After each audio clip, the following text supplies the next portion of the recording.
For today's video ay gagawa tayo ng isang napakasarap na dessert na pwede nyong gawin kahit anumang okasyon. Bukod sa napakadali lamang nitong gawin, ay onti at simple lamang yung mga ingredients na kakailanganin. Kaya panoorin at isave mo na rin tong video na to. Meron tayo ditong fudgy bar. Yes, 10 pirasong fudgy bar yung gagamitin natin dito. Sa isang bowl ilalagay lamang natin yung ating fudgy bar.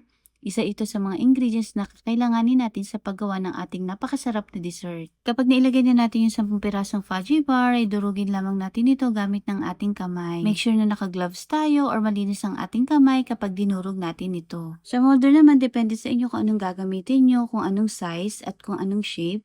Ako gumamit lang ako ng rectangle na lianera. Unti-unti ay ilalagay ko yung ating dinurog na fudgy bar doon sa ating molder. Susundan ko lamang yung shape nito. Pwede nyo rin itong gawin kasama ng mga kids. Sigurado mag-e-enjoy sila habang ginagawa ito. Parang bonding time nyo na rin. Ganun. Bukod nga sa rectangle ay gumamit din tayo ng round shape na lianera para alam nyo na kung saan natin yan gagamitin. Papakita ko sa inyo mamaya. Just make sure na lahat ng corner at loob ng ating molder ay nabalutan ng ating fudgy bar. At yan kapag okay na, iset aside muna natin ang mga ito. Sa bowl maglagay lang tayo ng 2 packs ng all-purpose cream. At syempre sisimutin natin yan, bawal magsayang. Yung ating kapalang ginamit ng all-purpose cream, make sure na ito ay naka-chilled overnight. Tapos maglalagay na rin tayo ng 1 can ng condensed milk. Depende na po sa inyo kung anong brand yung gusto nyo. I-mix lamang natin ito. Gumamit lamang ako dito ng hand mixer. Continuous lang sa paghahalo ng ating condensed milk and all-purpose cream hanggang sa mag-double ang size nito. At ayan, kapag okay na, pwede na natin itong isalin sa ating gagamitin na molder. Ganitong texture yung gusto nating ma-achieve, kaya importante talaga yung ating all-purpose cream ay chilled overnight. Itap-tap lang din natin ito para make sure na siksik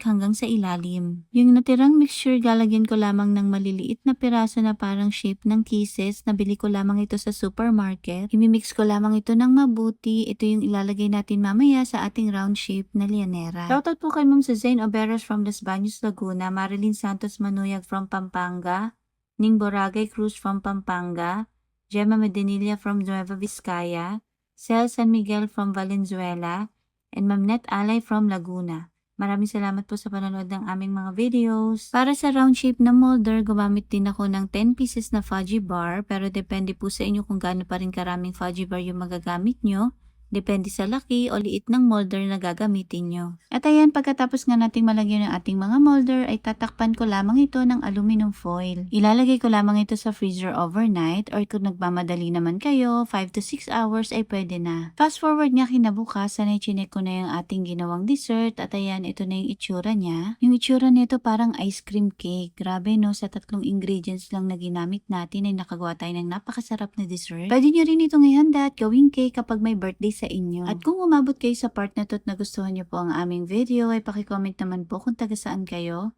para naman mapasalamatan po namin kayo sa aming mga susunod na video. Yun lamang po, maraming salamat. Enjoy! Naku, siguradong magugustuhan ito ng mga kids. Masarap daw, sabi ni chef. Nagustuhan niya. Sakto lang daw yung tamis.